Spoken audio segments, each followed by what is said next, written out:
301장 지금까지 지내온 것 301장 있습니다.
감사합니다. 찬송가 210장으로 교회의 영광을 찬송하겠습니다. 잠시 광고를 드리면 우리 주일학교 진우가 팔에 골절과 위골이 같이 일어났습니다. 그래서 팔이 많이 아파서 이제 수술하고 바로 잡는 교정도 그렇게 해놓았는데 아무튼 이 아픔의 일이 주간에 진우 생일이었거든요. 근데 그 기쁨의 날을 좀 힘들게 보냈던 진우인 것을 알 수 있게 됩니다. 그런데 주일학교가 요즘 많이 성숙한 것을 제가 느끼는데 기도를 할 때 이렇게 기도를 하더라고요. 진우를 위해서 기도할 때 이 아픔의 일을 통해서 그 또래 아이들이 잘 경험하지 못하는 라파 되신 하나님을 진우가 만나게 되는 계기로 삼아주시고 또한 이런 아픔을 통하여서 다른 아픔의 친구들을 위로할 수 있는 진우가 되게 해달라고 그렇게 기도하였습니다. 참 좋은 기도의 제목이 아닌가 이렇게 생각되어지게 됩니다. 여러분들도 진우를 위해서 기도할 때 이왕 일어난 아픔의 일이지만 그 아픔의 일이 결코 손해가 되지 않고 아주 성숙과 그리고 신앙적으로 좋은 경감이 세워질 수 있도록 여러분들 진우를 위해서 그렇게 기도해 주시면 좋겠습니다. 다 같이 찬송가 210장으로 교회의 영광을 찬송하겠습니다.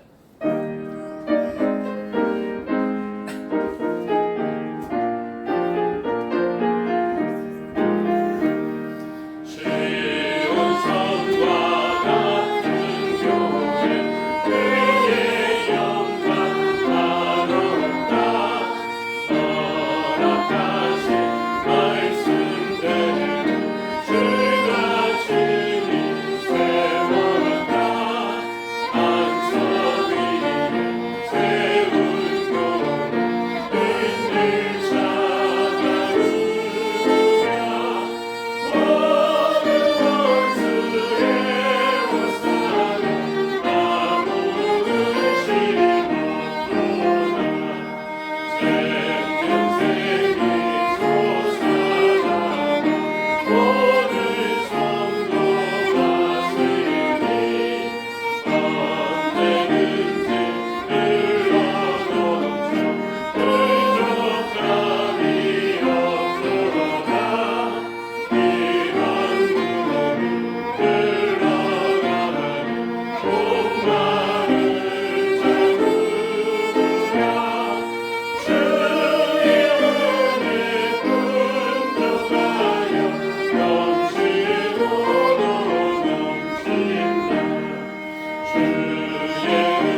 자가 영과 진리로 예배할지니라.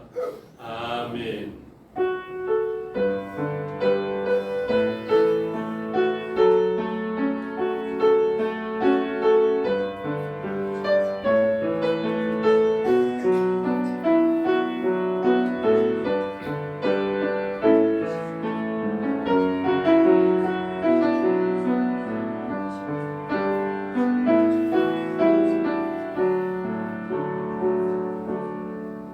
이스라엘이 애굽에서 나오며 야곱의 집안이 언어가 다른 민족에게서 나올 때에 유다는 여호와의 성소가 되고 이스라엘은 그의 영토가 되었도다.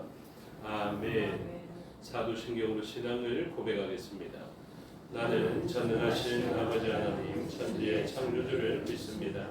나는 그의 유일하신 아들 우리 주 예수 그리스도를 믿습니다.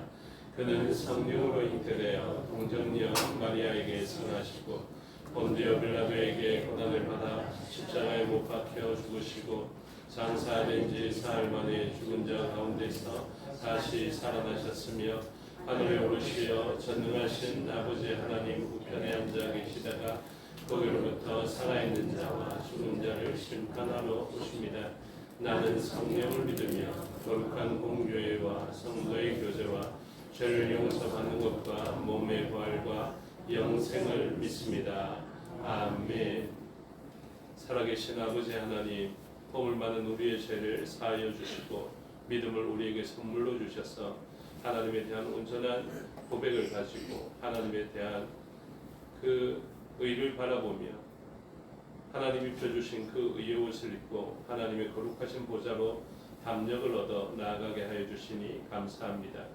우리 스스로 살펴도 우리의 허물이 보이는데 하나님의 편에서 우리를 보시면 얼마나 부정하고 불의하겠습니까마는 하나님께서는 그렇게 보시지 않고 예수 그리스도의 그 보혈의 통로를 통하여서 우리를 보시는 줄을 알고 그 하나님의 관점을 의지하며 하나님께로 나아갑니다.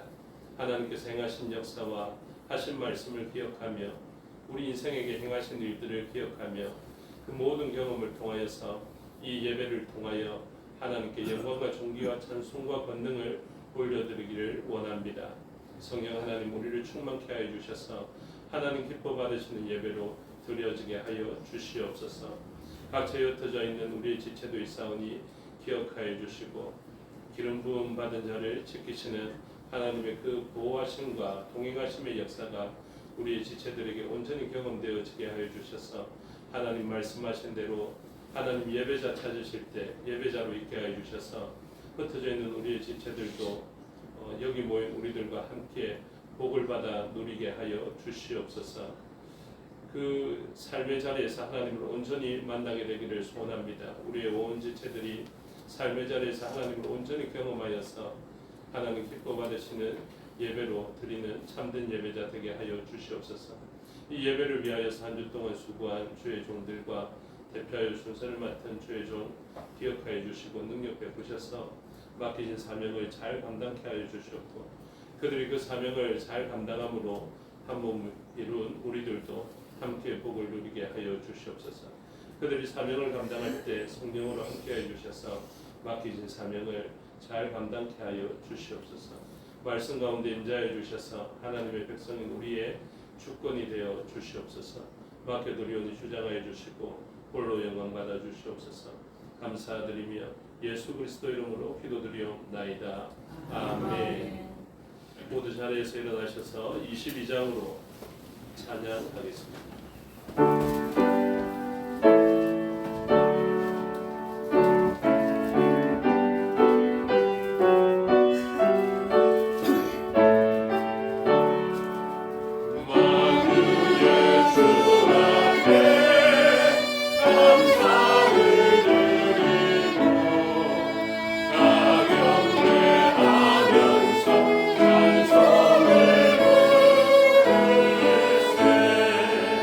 네.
성시 교독하겠습니다. 교독문 19번 시편 32편 순서를 교독하겠습니다.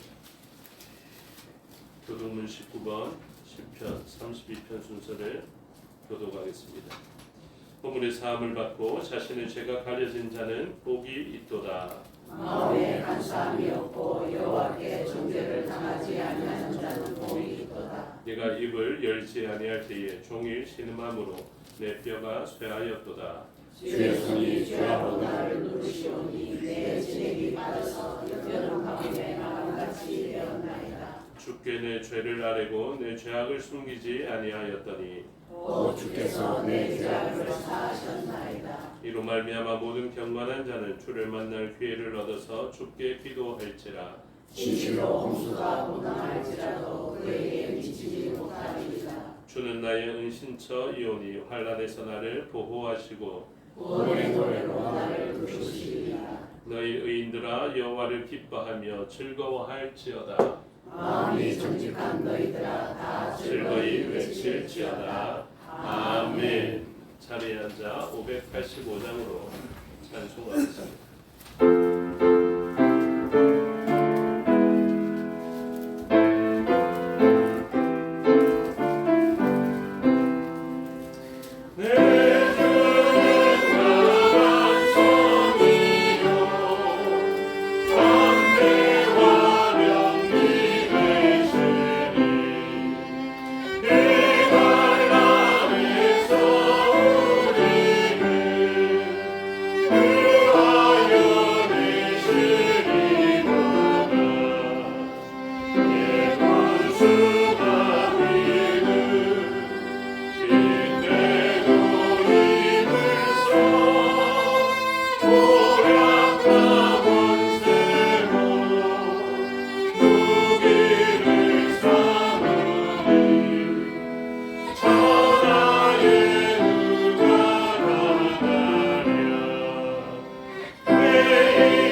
이 시간 우리를 대표하여 임금 대장로님 기도 인도하심으로 다 같이 기도드리겠습니다.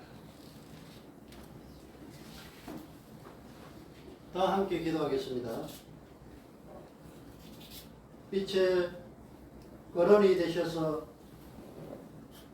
이 어두운 세상을 깨우시는 능력의 하나님 아버지, 질그릇처럼 연약하고 깨어지기 쉬운 인생들을 구원하셔서 주님의 귀한 자녀로 삼아주시고 주님의 은혜 가운데 살게 하시니 진심으로 감사를 드립니다. 저희로 이 거룩한 주일을 지키게 하시고 주님 안에서 참 안식을 얻게 하시니 한없으신 주님의 사랑 앞에 늘 감사하고 감격하고 어찌할 바를 몰라서 정말 하나님 앞에 엎드렸습니다. 이 시간도 주님의 은혜에 감격하며 찬양과 영광을 돌리고자 하오니 기쁨으로 받아 흠령하여 주시옵소서. 사랑과 은혜가 충만하신 하나님 아버지, 저희들은 주님의 뜻을 쫓아 사노라 하면서도 입술의 고백에서 그칠 뿐 세상의 이익을 쫓아 살 때가 너무나 많았음을 고백하지 아니할 수 없습니다. 저희의 약한 믿음을 불쌍히 여기시고 저희의 허물을 가리워 주시옵소서. 주님, 저희가 받은 바 이 큰 은혜로 인하여 더욱 헌신하는 삶을 살게 하여 주시옵소서. 주님의 일을 하면서 여러 가지 다가오는 고통이 있다 할지라도 기쁨으로 감당할 수 있게 하여 주시고, 설상 손해보는 일이 있다 할지라도 훗날의 모든 것을 넉넉히 채워주실 주님을 소망하며 즐거움으로 감당할 수 있게 하여 주시옵소서. 주님, 이제 탐스러운 실과와 열매들이 가득 넘치는 축복의 계절입니다. 오늘 저희들의 신앙도 이때를 놓치지 않기를 간절히 원합니다. 열매 맺기를 원하시는 주님의 마음을 헤아려서 알찬 신앙의 열매를 맺기 위하여 저희들의 온 마음을 쏟을 수 있는 이 축복의 계절이 되게 하여 주시옵소서. 이제 다시금 신앙의 불을 지펴서 열심을 다하여 전도하게 하시고, 열심을 다하여 기도하게 하시고, 열심을 다하여 교회에 봉사할 수 있는 저희 모두가 되게 하여 주시옵소서. 이 좋은 계절에 주님께 큰 기쁨이 되는 삶이 되기를 원합니다. 이 시간 참석지 못한 성도들을 위로하시고 다음 예배 시에는 참석하여 은혜를 같이 나눌 수 있도록 도와주시옵소서. 특별히 병중에 있는 성도들을 기억하시고 그 아픈 상처를 하나님께서 치료의 광선을 비추어 주셔서 어수속히 회복하게 하시고 주 앞에 나올 수 있도록 도와주시옵소서. 특별히 간절히 원하옵기는 이제 진호가 팔을 다쳐서 고생하고 있습니다. 하나님 그 어린 것 기억하여 주시고 어수속히 아버지의 치료하여 낫게 하여 주셔서 건강을 회복하게 하여 주시옵기를 간절히 원하고 기도합니다. 객지로 해외로 떠나 있는 성도들을 늘 지켜주시고 그들을 보호하여 주시옵소서. 오늘도 말씀을 사모하여 주님의 장을 찾은 저희들에게 하늘의 신령한 만나를 풍성히 내려주시기를 원합니다. 말씀을 전하시는 목사님을 큰 능력으로 붙드셔서 생명의 말씀을 전하시기에 부족함이 없도록 도와주시옵소서. 이제 예배가 이미 시작되었습니다. 마치는 시간까지 저희의 영혼을 깊이 붙드실 것을 믿사옵고 예수 그리스도의 이름으로 기도드립니다. 아멘.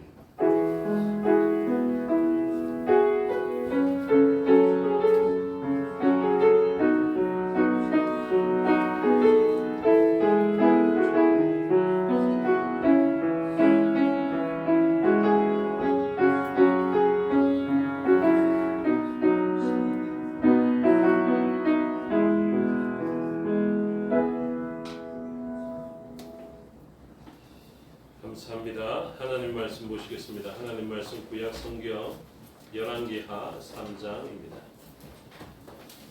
구약 564페이지 정도에 있습니다. 열왕기하 3장 13절에서 27절의 말씀을 교독하겠습니다. 엘리사가 이스라엘 왕에게 이르되 내가 당신과 무슨 상관이 있나이까? 당신의 부친의 선지자들과 당신의 모친의 선지자들에게로 가소서 하니 이스라엘 왕이 그에게 이르되 그렇지 아니하니이다. 여호와께서 이 세 왕을 불러 모아 모압의 손에 넘기려 하시나이다 하니라. 엘리사가 이르되 내가 섬기는 왕의 여호와께서 살아계심을 두고 맹세하노니 내가 만일 나의 왕 여호사밧의 얼굴을 보게 아니면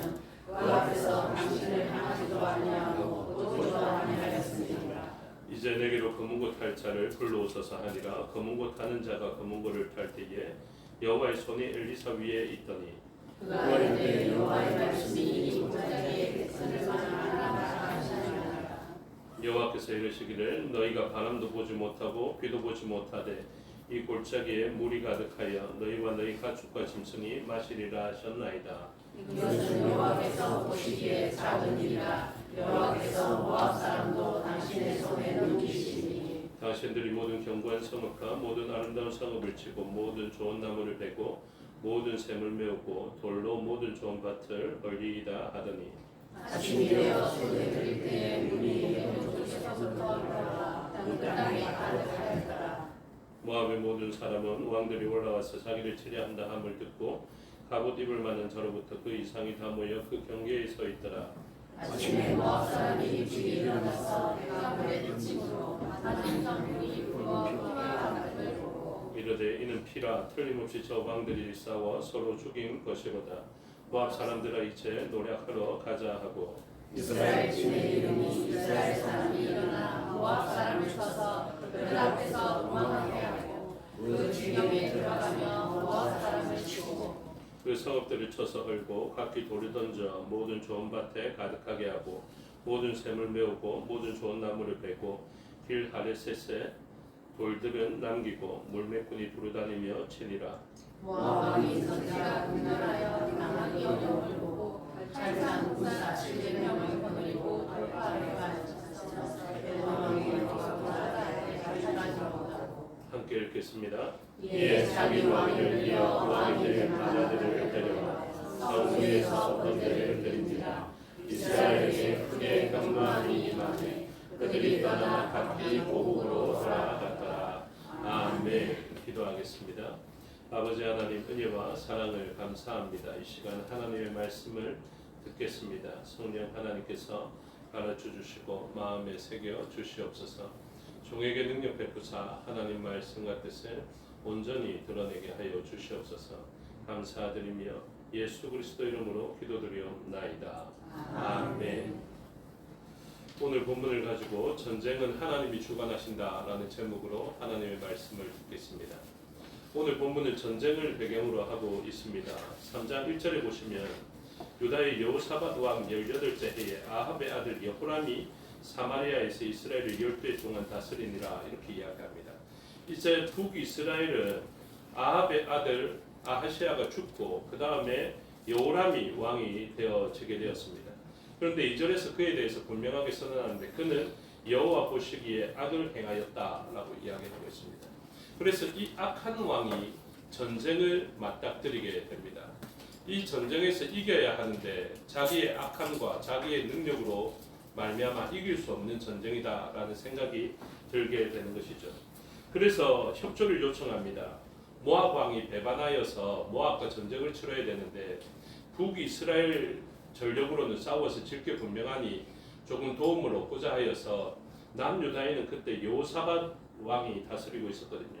그래서 이 여호사밧에게 도움을 요청합니다. 그리고 에돔, 그러니까 에서의 후예 에돔 사람에게도 협조를 구하여서 이 세 나라가 합력하여서 모압이라는 나라와 전쟁을 치르고자 한 것이죠. 그런데 이 모압이 워낙 강하여 보였던지 13절에 본문을 시작하면서 보면 후반절에 여호와께서 이 세 왕을 불러 모아 모압의 손에 넘기려 하시나이다 이렇게 이야기를 합니다. 그 말은 무엇이냐면 우리가 세 왕이 연합하였지만 모압 왕을 무찌르기에 역부족이고 이 일은 곧 여호와께서 이 세 왕을 모압 왕에게 붙이시려는 곧 죽이시려는 시도인 것 같으니 하나님의 말씀으로 우리의 앞길을 가르쳐 주십시오라는 것입니다. 하나님의 말씀을 받아서 앞일을 알고 싶어하는 이 요구가 이제 북이스라엘 그 악한 나라의 왕이었던 여호람에 의해서 요청되어지게 되는데 그때 선지자가 누구냐면 엘리사입니다. 엘리사가 가만히 보니까 그 여호람 왕이 악해요. 그의 군모가 되는 아합과 이세벨은 더 악하고요. 그래서 엘리사로서는 개인적으로는 이 사람에게 앞일을 가르쳐주고 싶은 마음이 없습니다. 그러나 그와 연합한 존재가 누가 있냐면 남유다의 여호사밧이 있었는데 이 여호사밧의 선함을 바라보고 이 엘리사가 하나님의 말씀으로 이 전쟁을 예측하고자 하는 것이죠. 그래서 이 전쟁을 맞닥뜨리는 상황을 보게 되는데 문맥상 이 본문은 어떤 것을 가르쳐 주냐면요. 하나님의 채워가심의 문맥 가운데 있습니다. 이게 무슨 말이냐면 오늘 전쟁의 현장에서 전쟁의 승리를 가져다 주기 위해서 하나님께서는 구덩이를 많이 파라 하시고 그 많이 파여진 구덩이에 물로 채워가시는 것을 보여주거든요. 이것 다음에 어떤 역사가 일어나냐 하면 선지자의 아내, 그러니까 선지자가 선지자 생도였는데요. 선지학교에서 하나님의 말씀을 배우는 사람의 아내였는데 그 사람이 죽습니다. 죽고 난 다음에 원래 주의 일을 하다가는 뭐만 남기게 됩니까? 보통 빚만 남기게 되죠. 그래서 죽고 난 다음에 빚이 남았는데 그 빚으로 말미암아 아들들을 종으로 팔아야 되는 이런 상황을 맞닥뜨리게 되는데 그때 하나님은 뭐라고 말씀하시느냐면 그릇을 빌리라. 조금 빌리지 말고 많이 빌리라. 이렇게 이야기하고 그 그릇에 기름을 채워 가시는 것을 보여주고 있죠. 그래서 하나님께서는 가정에서는 이 결핍의 문제, 가정에서의 그 양식의 문제를 해결하기 위해서 채우시는 것을 보여주고 있고요. 조금 더 큰 영역에서 전쟁과 같은 상황을 만났을 때 전쟁의 승리를 위하여서 하나님께서는 채우시는 방식을 사용하시는데 그 채우시는 것을 통하여서 하나님의 놀라운 역사를 경험하게 하시는 것입니다. 그런데 이러한 하나님의 놀라운 역사를 경험하기 위해서 필요한 것이 있는데 그게 무엇이냐면 순종인 것을 가르쳐 줍니다. 그 순종은 무엇입니까? 하나님에 대한 신뢰, 그 하나님에 대한 신뢰로 하나님의 선지자를 신뢰하게 되고 그 신뢰하는 자들에게 일어나는 순종의 역사가 일어나게 되는 것을 보여주고 있습니다. 저와 여러분이 선지자의 생도의 아내 된 입장에서 하나님의 말씀이 들려졌다라고 생각해 보십시오. 하나님의 말씀이 이제 기름 한 그릇밖에 남지 않았고 아들은 빚으로 인해서 노예로 팔려야 하는 그런 상황을 맞닥뜨리고 있는데 하나님의 말씀은 뭐라고 들려지느냐 하면 가서 그릇을 빌리라 라는 말씀이 들려졌습니다. 무엇 해야 되겠습니까? 나가서 그릇을 빌리셔야 됩니다. 하나님께서 채워주실 거야 하고 그릇 한 그릇만 보고 계시면 안 됩니다. 하나님의 말씀이 나가서 그릇을 빌려라 하면 그 말씀에 의지하여 순종으로 그릇을 빌려야 하는 것입니다. 그리고 그 그릇을 다 빌려간 다음에 하나님의 역사가 일어나죠. 그 그릇이 채워집니다. 그 기름을 팔아서 생활할 수 있고 그 아들을 팔아야 하는 상황을 이겨낼 수 있는 빚의 탕감도 다 일어나게 되는데요. 말씀이 뭐라고 되어져 있습니까? 그릇이 다함에 기름이 그쳤다 이렇게 되어 있습니다. 그러니까 빌려온 그릇만큼 채워지고 그 채워진 것으로 하나님의 역사를 경험하게 되는 것. 오늘 전쟁의 본문도 마찬가지입니다. 전쟁에서 무엇이 전제됩니까? 승리하기 위하여서 하나님의 그 채워주심으로 그 채워진 물을 보고 피로 오인하여서 모압의 군사들이 무방비로 들어오게 되어서 전쟁에 승리하게 되는 것을 보여주는데 전제는 무엇입니까? 구덩이를 파라 할 때 구덩이를 파야 합니다. 저와 여러분은 하나님 말씀에 의지하여 구덩이를 파고 그릇을 많이 준비하는 삶이 되시기를 주님의 이름으로 축복합니다. 아멘. 순종하시겠다라고 아멘 하신 것입니다. 그러면 주의 말씀을 순종해야 합니다. 그런데 순종하기가 쉽지 않은 형편이 오늘 본문에도 나타나 있죠. 오늘 본문에 보시면 순종하기 어려운 일, 그게 무엇이었는가를 살펴보게 됩니다. 3장 11절에 보시면 남유다에 있던 여호사밧이 여기에도 하나님의 뜻을 물을 만한 선지자가 없습니까? 라고 물어보죠. 북이스라엘에 와서 물어봅니다. 그러면 남유다에는 선지자들이 많은데 북이스라엘에도 하나님의 뜻을 물어볼 만한 선지자가 있습니까? 라고 물어본 것이죠. 여러분, 하나님의 약속을 받은 남유다 다윗의 왕가는 하나님의 약속을 받아서 선지자들이 많을 것입니다. 그렇죠? 그러면 말 안 듣는 북이스라엘은 어떨까요? 선지자들이 있어야 되겠습니까? 없어야 되겠습니까? 말 안 듣는다니까요. 말 안 듣는데 선지자들이 있어야 되겠습니까? 맞습니다. 우리가 그만큼 이제 성숙했습니다. 말 안 들을수록 선지자가 있어야 됩니다. 말 안 들을수록 어떤 선지자가 있어야 됩니까? 대단한 능력의 선지자가 있어야 되죠. 그래서 북이스라엘에 누가 있습니까? 대표적으로 엘리야가 먼저 있죠. 그 바알과 아세라의 선지자들이 특세하고 있고 왕의 식탁에서 음식을 잘 먹고 있는 그때에 정말로 대우받지 못하고 또 여호와의 선지자들은 오히려 오바댜와 같은 선지자에 의해서 굴 속에 숨어서 떡가물을 겨우 먹고 연명해야 되는 그 시대에 하나님은 그 시대에 무너진 제단을 다시 세우기 위하여서 엘리야에게 크게 역사하시고 그 엘리야를 통해서 하나님의 놀라우신 역사를 펼쳐 보이신 것 아닙니까? 그래서 북이스라엘도 선지자가 있다고요. 그런데 그 위대했던 선지자 엘리야는 어떻습니까? 이제 하늘로 올라가셨어요.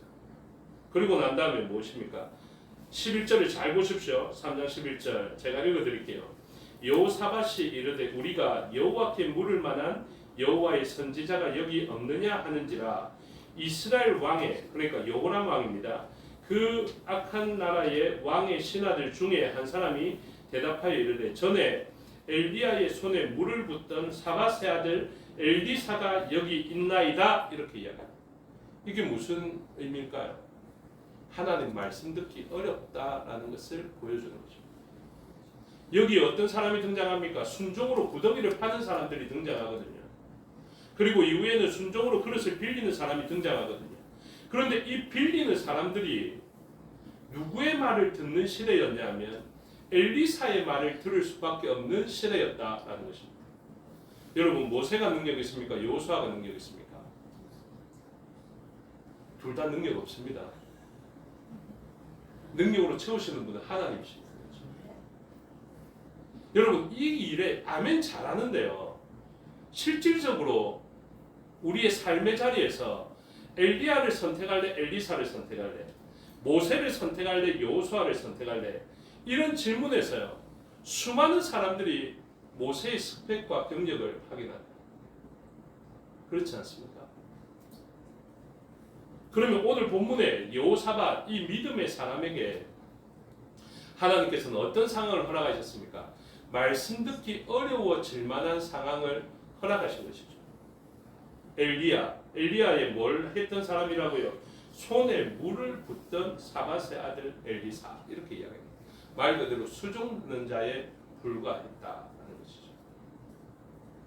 그런데 이 수종 듣는 자에 불과한 엘리야의 그 위대한 사역 그리고 마지막까지 하늘로 회리바람을 타고 올라간 그 엘리야의 사역이 온 백성들에게 이미 알려진 바 되었는데 이 엘리사는 어떻습니까? 그 사람의 손에 물을 붓던 자, 수종 듣는 자에 불과했다라는 것입니다. 그런데 여러분 여기서 놀라운 고백이 일어나게 됩니다. 11절 다음에 12절인데요. 여호사밧이 이르되 여호와의 말씀이 그에게 있도다. 무엇입니까? 엘리사라도 수종 듣는 자라도 하나님의 말씀으로 채워져 있다면 그 사람의 이야기를 들어야 된다. 엘리야에 의해서 우리는 엘리사에게 일어났던 역사를 보게 됩니다. 갑절의 영감으로 불렸던 그 일을 통해서 엘리사에게도 어떤 능력이 하나님의 능력이 요즘 개역 개정으로 성령이 하시는 역사가 엘리사에게도 일어납니다. 여러분 인생은 모든 사람이 한계를 가집니다. 그래서 하나님께서는 이 능력을 그 한 사람에게만 제한하고 그 사람이 죽고 나면 아니면 하늘로 올라가면 끝나는 사역으로 두신 것이 아니라 다음 세대를 이어서 그 사역을 이어가게 하십니다. 그런데 그 사람은 언제 위대해집니까? 자신의 능력으로 위대해지는 것이 아니라 하나님의 채워주심으로 위대해지는 것입니다. 여러분 우리의 삶의 자리에서 이러한 온전한 고백과 온전한 실천이 필요합니다. 최근의 선진들에 비하면 우리는 얼마나 부족한 점이 많은 세대입니까? 최덕지 목사님에 비하면 그 다음 사역자들이 얼마나 부족해 보이는 시대를 살아갑니까? 이제 그 다음 세대의 다음 세대가 목회하고 이제 그 다음 세대를 바라봐야 하는 이때에 대부분은 어떻습니까? 내가 해도 저 사람보다는 낫겠다 싶은 그런 시대를 살아가고 있거든요. 그런데도 우리는 어떤 고백을 본받아야 됩니까? 이 여호사밧의 고백을 본받아야 합니다. 여호사밧이 그렇게 이야기할 때 하나님은 이 여호사밧과 연합된 모든 삶의 영역이 복을 받게 하신 것입니다. 하나님께서 말씀하시지 않습니까? 엘리사를 통하여서 나 여호람 당신만 있었다면 오지 않았을 것입니다. 그러나 내가 여호사밧의 얼굴을 봤기 때문에 이곳에 옵니다. 3장 14절 다 같이 읽으면 좋겠습니다. 시작. 엘리사가 이르되 내가 섬기는 만군의 여호와께서 살아계심을 두고 맹세하노니 내가 만일 유다의 왕 여호사밧의 얼굴을 봄이 아니면 그 앞에서 당신을 향하지도 아니하고 보지도 아니하였으리라. 아멘. 말씀 없으면 어떻게 됩니까? 삶의 자리가 황폐해져요. 그런데 여호사밧의 얼굴을 보고 하나님의 말씀을 그 백성들에게 그 공동체에 주시는 것을 보게 됩니다. 저는 저와 여러분이 그리고 저와 여러분의 얼굴이 하나님께서 축복해 주시는 이유가 될 수 있게 되기를 주님의 이름으로 축복합니다. 그 공동체를 딱 봤는데 그 사람이 있어요. 하나님께서 하늘 우레를 딱 준비하시고 이 사람들 다 쓸어버려야 되겠다 이렇게 생각하시거나 아니면 소돔과 고모라 같아서 이 세대를 다 쓸어버려야 되겠다. 주변은 온통 악으로 가득합니다. 그런데 하나님께서 그 땅을 치시려 할 때 한 의인에 부르시죠.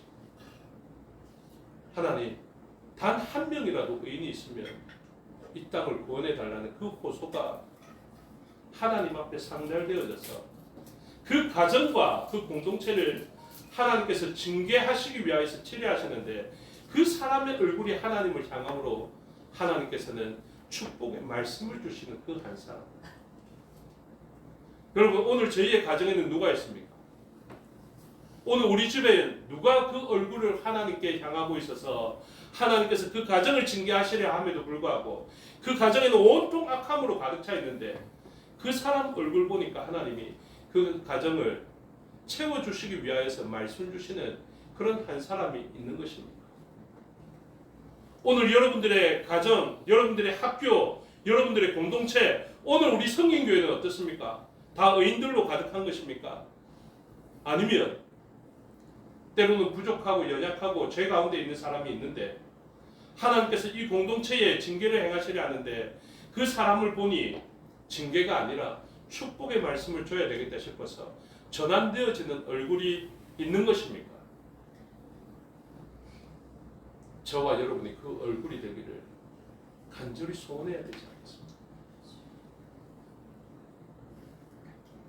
하나님께서는 이제 이 공동체를 바라보시면서 채워주심으로 하나님의 역사를 펼쳐 보이시기를 원하십니다. 채워주심이라는 이 어휘를 가지고요 조금 생각해 볼 게 있습니다. 무엇이냐면 모든 인생은 비워졌다 하는 것을 아셔야 됩니다. 제가 성경연구원에 룻기를 강의하면서 처음에 서론적으로 모든 인생이 텅 비어지게 되었다라는 것을 이야기했거든요. 여러분 모든 인생이 겪은 일, 그 겪은 일이 무엇이냐면요 텅 비어지는 것을 경험하게 됩니다. 그래서 우리는 비어지는 일, 이것을 이번에 또 그 교회 밴드에서 강의를 하고 있지 않습니까? 김대희 장로님이 또 수고해 주셔서 강의를 올리시는데 여러분들 적극적으로 참여하시고 짧은 시간이지 않습니까? 들으십시오. 좀 들으시기를 원합니다.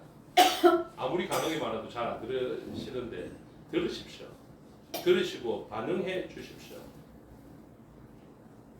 그리고 그 밴드에서 이번에 시작하면서 소요리 문답을 하면서 지위에 대해서 이야기하죠. 지위의 상실, 그것이 곧 우리의 인생의 비워짐입니다.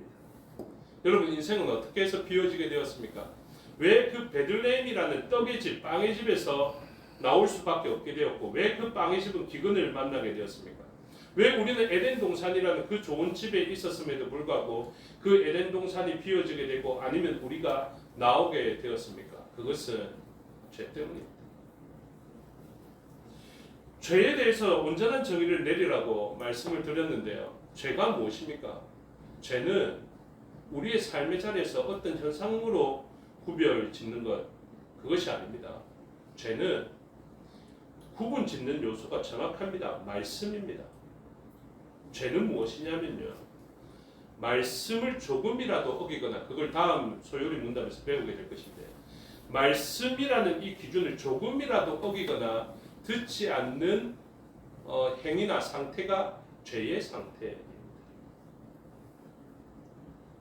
그러면 죄로 인하여서 비워졌기 때문에 죄로 인해서는 결코 채울 수가 없습니다. 그러면서 제가 예를 들었습니다. 죄를 지었는데 이 죄가 말씀에 대한 조금이라도 안 듣는 것이기 때문에 불순종으로 이야기할 수 있죠. 말씀을 안 들었음에도 불구하고 현상은 복된 현상을 누릴 수 있습니다.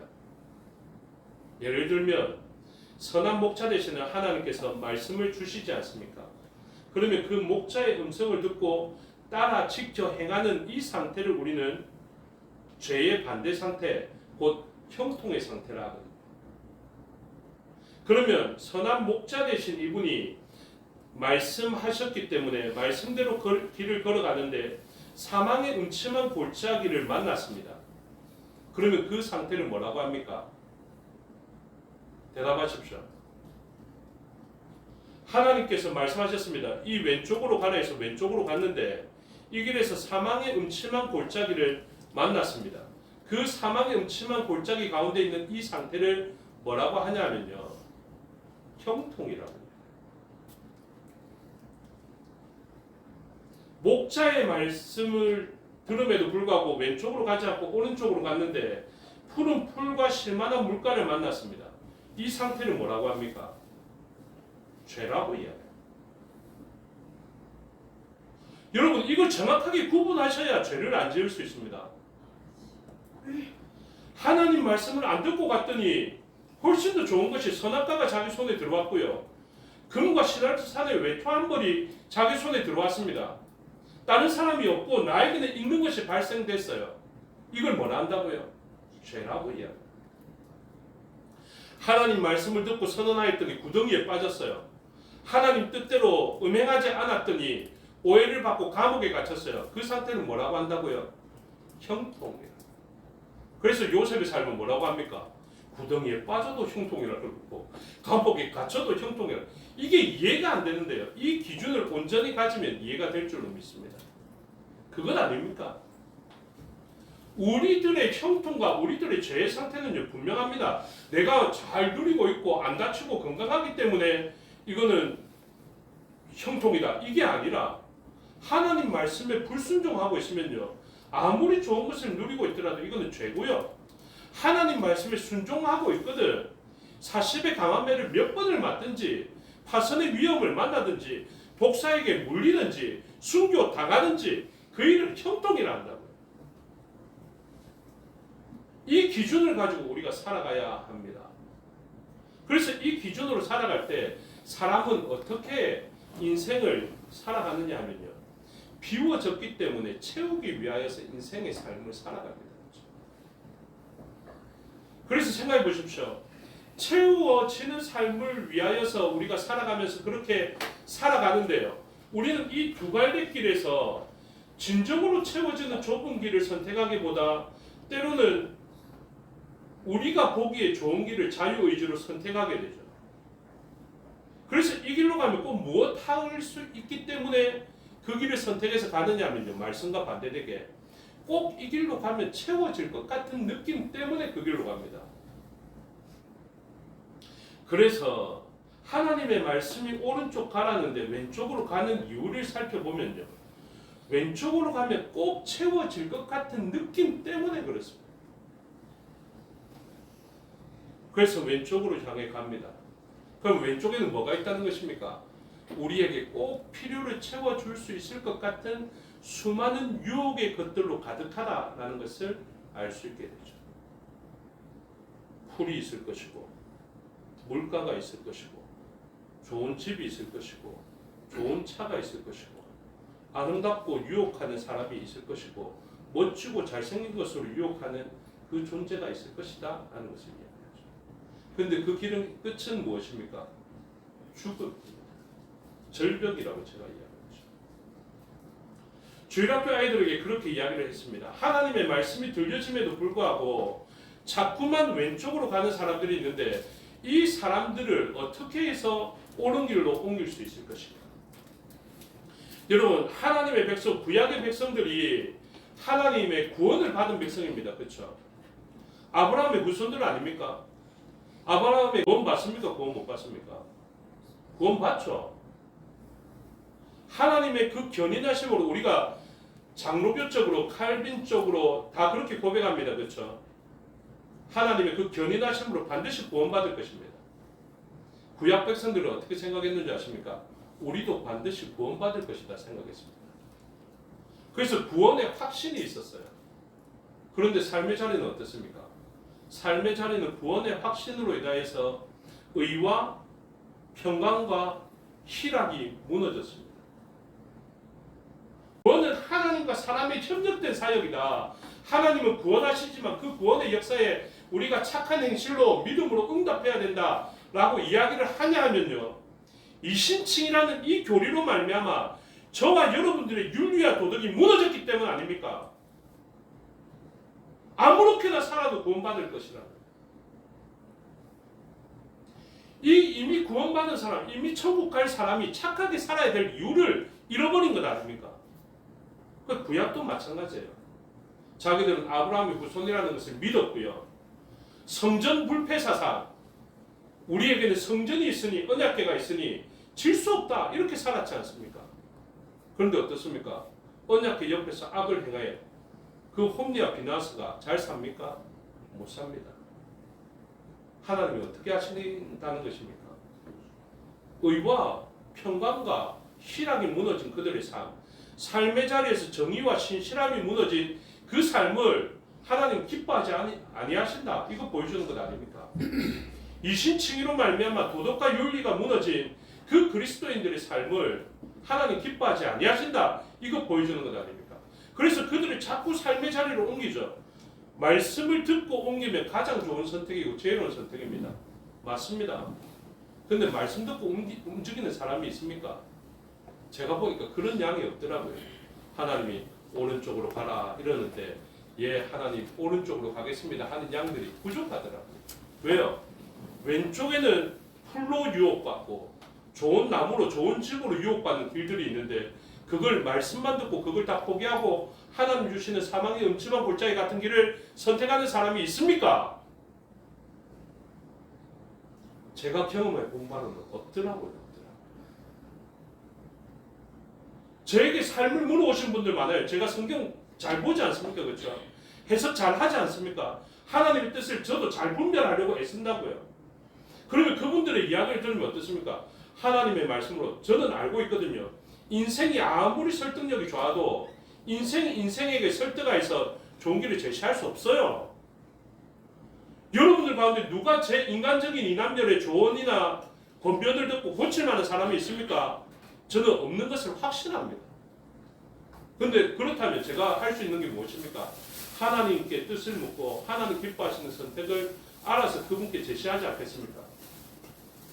그러면 제가 드리는 말씀이 하나님 뜻과 위배된다고 저는 생각하지 않습니다. 제가 그걸 하나님 뜻을 분별 보냈으면 저는 이렇게 이야기할 겁니다. 잘 모르겠습니다. 할 수 있는 것이 없습니다. 이럴 겁니다. 그런데 하나님 뜻 안에서 분명한 것들은 제가 제시하겠죠. 그럼 무엇하면 좋겠다는 마음을 가집니까? 말씀만 듣고 돌아오면 참 좋겠다 이런 생각을 가지고 있습니다.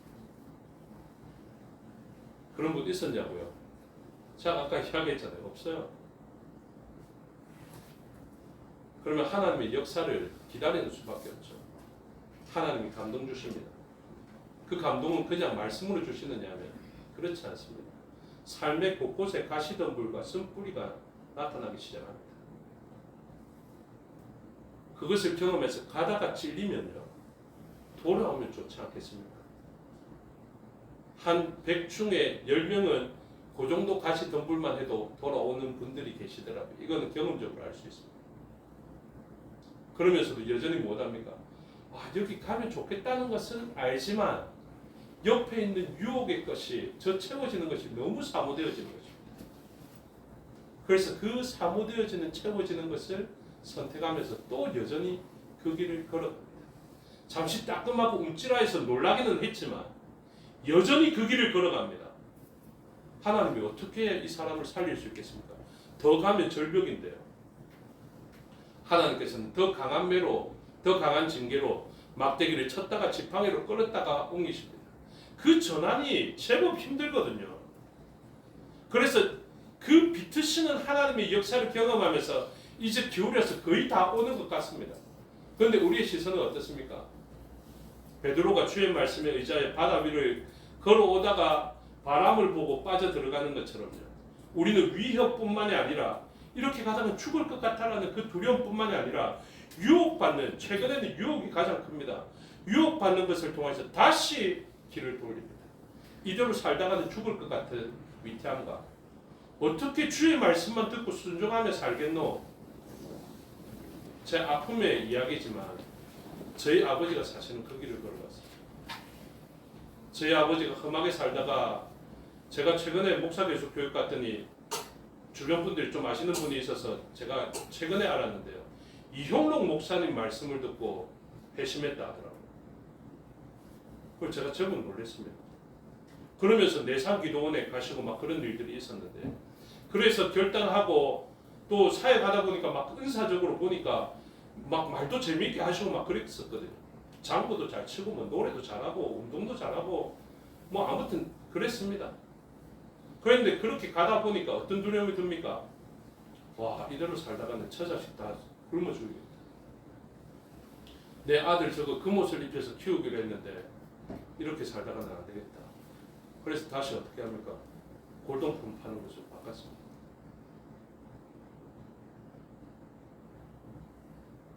그러고 난 다음에 저도 제법 좀 잘 살아봤던 것 같아요. 우물 있는 집에 수영구에, 제가 그때 수영 초등학교로 전학 가면서 살았습니다. 외제차 굴기는 아버지 보면서 그렇게 살았습니다.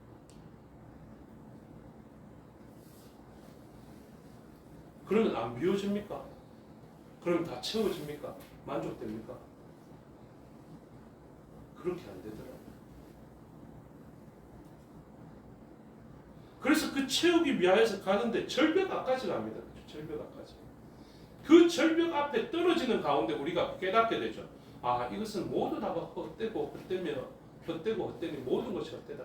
그 고백을 불러일으키는 일이 체감되어집니다. 그때 하나님께서 그 죽음을 대신하는 자리에 예수 그리스도께서 우리를 위해서 죽으시고 우리를 돌리는 것입니다.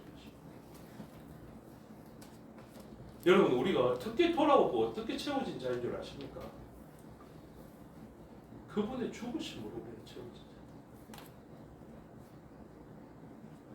그래서 그러한 전환이 우리 인생에게 일어난다라는 것을 기억하셔야 돼요. 그래서 성경의 역사, 구약의 역사는 무엇입니까?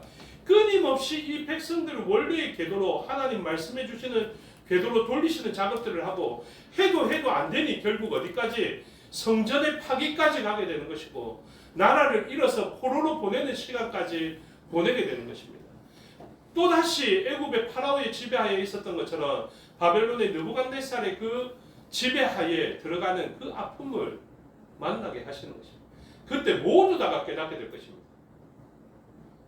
이렇게는 채워지지 않는 것이구나. 오직 말씀으로만 채워지는 것이고,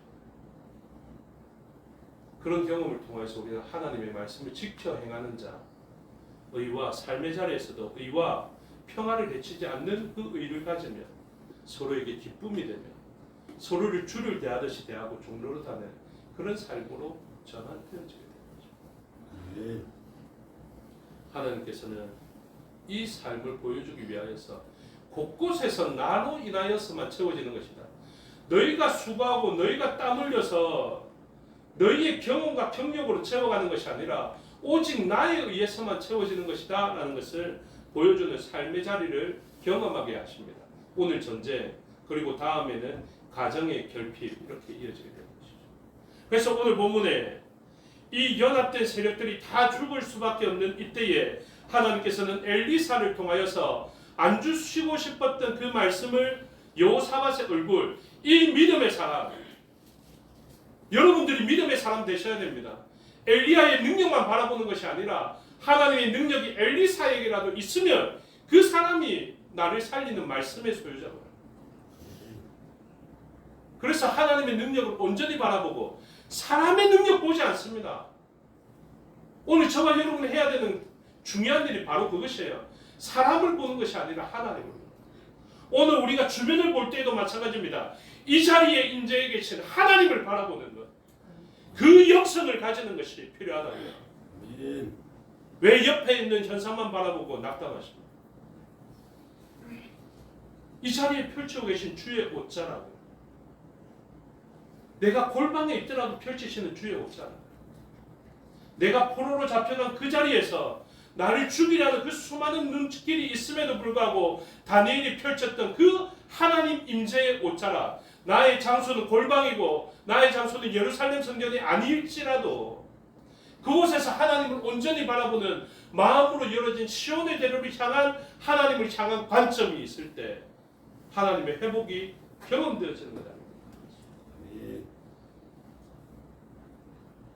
오늘 우리의 삶의 자리에 필요한 것이 이러한 믿음일진데 하나님께서 이 믿음의 사람에게 채워주시는 역사가 일어납니다. 하나님 말씀 주셨죠. 말씀을 그냥 주시고 승리 그냥 주시는 것이 아닙니다.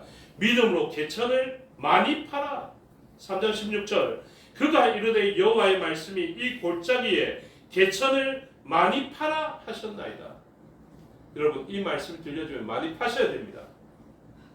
엘리사가 말했더라도 많이 파셔야 됩니다. 그 다음에 순종하기 어려운 일 무엇입니까? 17절에 여호와께서 이르시기를 너희가 바람도 보지 못하고 비도 보지 못하되 이 골짜기에 물이 가득하여 너희와 너희 가축과 짐승이 마시리라.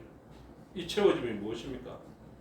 바람 좀 있으면 팔만한데 비 좀 오면 내가 팔만한데 여러분 삶의 자리가 그렇습니다. 뭔가 여리고성을 돌 때도 뭔가 금이라도 봐야 주신 말씀대로 돌지 돌기만 한다고 성이 무너진다는 게 믿어지겠냐고요. 근데 순종의 사람들은 어떻게 합니까? 순종하여 걷습니다. 순종하여 팝니다. 그래서 팝니다. 그래서 어떤 역사가 일어납니까? 뜻밖의 역사. 제가 예전에 이 말씀을 주일학교 때 애니메이션으로 설교할 때는 20절에 보면 아침이 되어 소재 드릴 때 물이 에돔 쪽에서부터 흘러와 그 땅에 가득하였다 이렇게 돼 있을 때 이게 저지대 남쪽에서부터 올라왔다 이렇게 저는 배웠거든요. 근데 제가 설교는 지금 그렇게 못하겠습니다. 왜냐하면 제가 이 현장을 보지를 못했어요. 그래서 진짜 저지대에서 물이 쫙 올라와서 역류해서 채웠는지에 대한 확신은 없지만 저는 그렇게 하더라도 하나님 역사는 일어난다라는 것을 믿는 사람입니다. 비로 채우시든지 역류해서 올라와서 채우시든지 하나님은 능히 하실 수 있는 분이시거든요. 왜냐하면 홍해도 가르시는 분이시고 말리시는 분이시니까. 어쨌든 이 채워짐으로 말미암아 놀라운 승리의 방식이 제시되어집니다.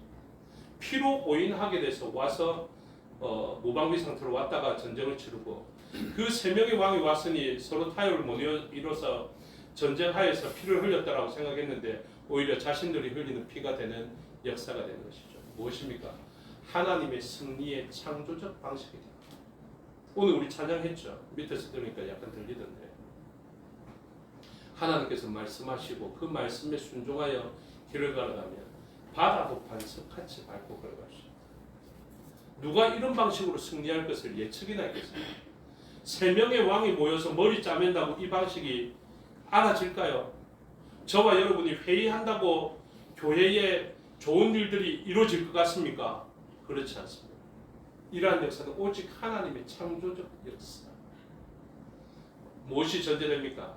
순종하여 많이 파는 역사가 있을 때 하나님은 새로운 창조의 길을 내셔서 그 일을 통해서 새로운 방식의 승리의 길을 주시는 것이 그리스도인의 삶의 자리에서 경험되어지게 될 것입니다.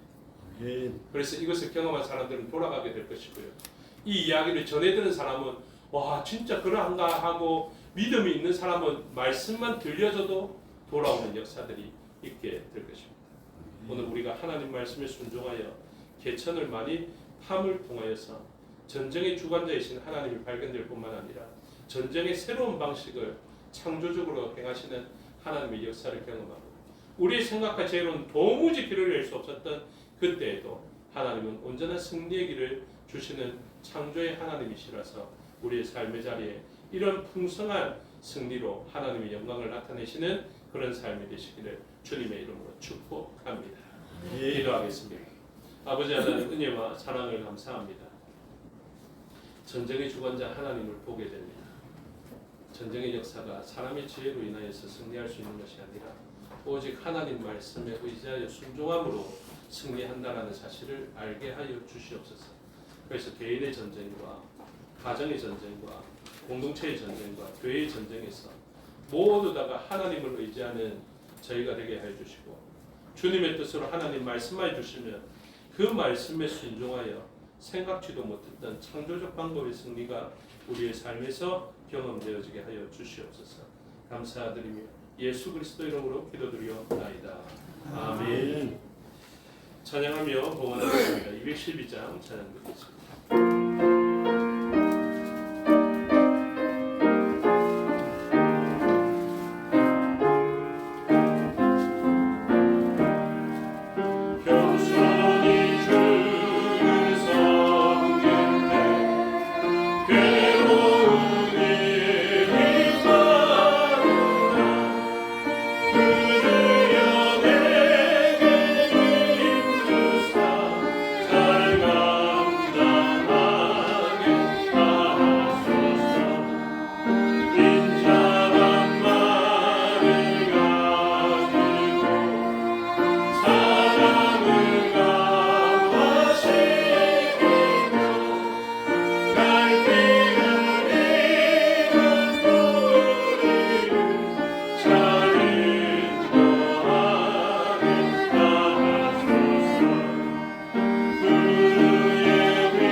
마음으로 인하여서 모든 것이 주인 되신 하나님의 기쁨과 만족되는 예물 되게 하여 주시고 사용되어져 생명의 열매가 맺혀지고 하나님 나라가 세워지며 확장되어지게 하여 주시옵소서.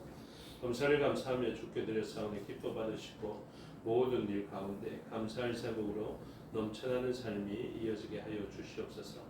사랑하는 아들 이진우의 생일을 축하하며 아울러 손목골절의 빠른 회복을 기원하며 엄마 아빠가 드린 감사가 있습니다. 아버지께서 기뻐 받으시고 이 예물을 보실 뿐만 아니라 온 성도들의 기도에 또 일가 친척의 그 기도에 응답하여 주셔서 이전보다 강건함이 있게 하여 주시옵소서. 또한 친히 하나님께서 손으로 어루만져 주시고 하나님의 그 선언의 말씀을 통하여서 강건하여라 선언하여 주시옵소서. 이후에 라파되신 하나님의 위로의 말을 건넬 수 있는 진우가 되게 하여 주시옵고 이러한 소양을 갖추고 신앙을 갖춤을 통하여서 하나님과 사람에게 사랑받는 진으로 성장케 하여 주시옵소서. 또한 10일 1조로 하나님 앞에 드렸사오니 기뻐 받으시고 비워낸 부분에 하나님의 채워주심을 있게 하여 주시고 그 채워주심은 단순히 채워짐이 아니라 우리에게 삶의 승리를 가져다 주며 하나님의 영광을 나타내는 창조적 방식의 채워짐이 일어나게 하여 주시옵소서. 성교의 예물과 건축의 예물, 구제의 예물과 전도의 예물로 드렸사오니 기뻐 받으시고 목적한 대로 사용되어지게 하여 주시며 드린 자에게는 말씀으로 약속해 주신 복들이 이루어지게 하여 주시옵소서. 우리의 눈물로 땀으로 드린 것 기뻐 받으시고 모든 것이 합력하여 선을 이루게 하옵소서. 감사드리며 예수 그리스도 이름으로 기도드리옵나이다. 아멘. 장로님 나오셔서 교회 소식 알려주시겠습니다.